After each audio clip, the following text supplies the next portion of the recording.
Ivan Pavlov, in full Ivan Petrovich Pavlov, born in September 14, 1849, died February 27, 1936. A Russian physiologist known chiefly for his development of the concept of classical conditioning.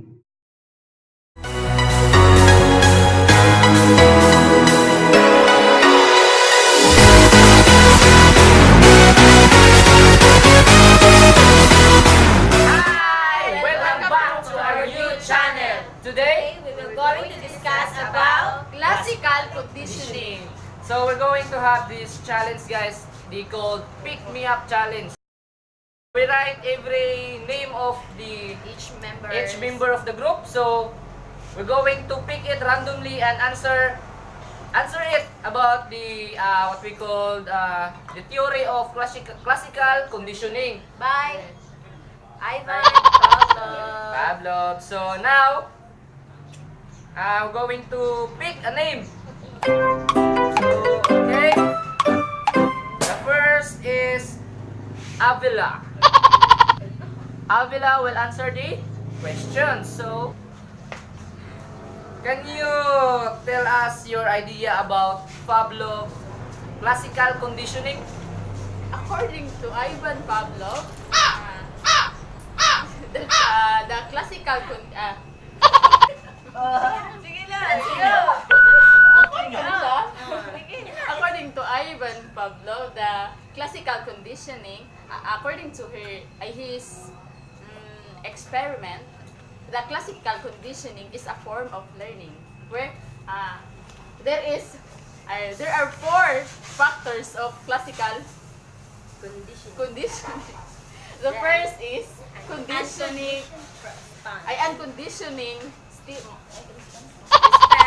The second is unconditional stimulus. So, thank you, Miss Avila. So, guys, the winner will be what we call receive 500 pesos for the winner. So, the loser will going to have accept his or her sequences. To pay. Okay, So he or she will pay the order if he lose. So the price is 500 pesos. So now, so Miss Avila is done. We're going to pick the next contender for the next question. So next is we have yeah, Mr. Jerry. Mr. Jerry Granaderos. I win this. So, okay, Mr. Jerry, are you ready? So, idea about unconditioned stimulus. According to Pavlov, Ivan Pavlov is their theory. That is a theory. Theory. So, in her theory, they practice the dog to about conditioning. No, then the first is before the conditioning, there are katong what they call this, the bell. They practice the dog. If the bell is, they hear the bell is ringing. They set in mind of the dog that they have a food. Okay. Just like this, I smell the food, so I eat.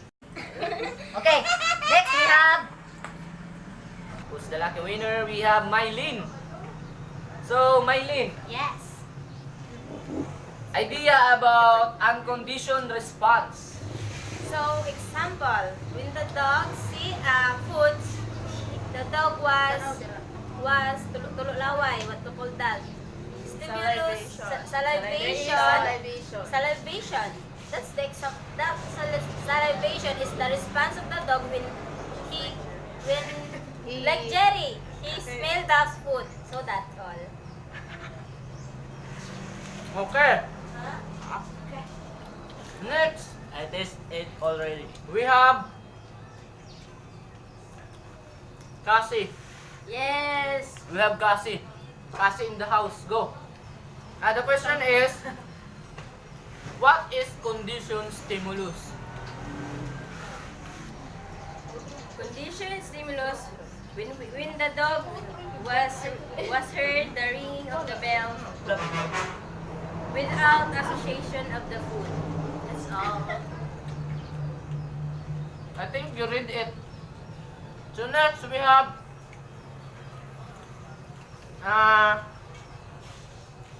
from the treasurer's office, Erica. Miss Erica. Alright, so what's your question?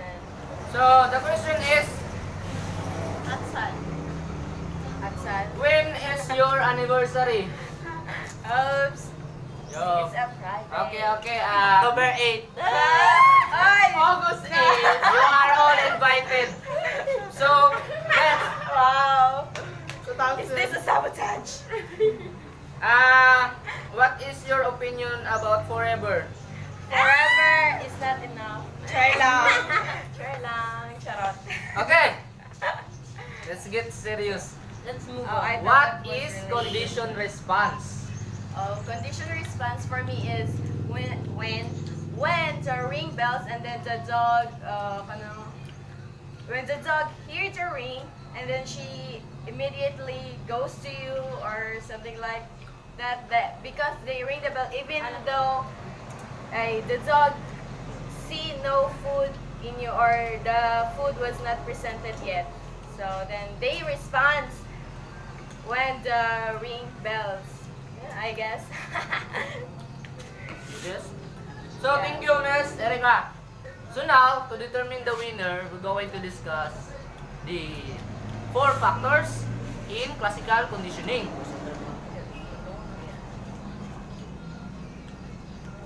So, who can give me example of the classical conditioning?